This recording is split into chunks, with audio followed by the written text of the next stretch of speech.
அடி வாங்காத ஹார்ட்டிங்க கிடையாது, மிதி வாங்காத மனசுங்க கிடையாது. எது கிடைக்கும்னு மைண்டுக்கு தெரியாது, சும்மாரா இருக்கும் பசங்க வலிதான் புரியாது.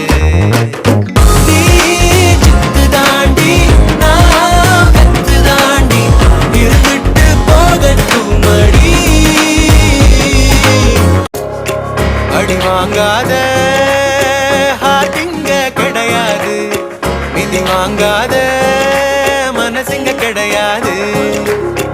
எது கிடைக்கும்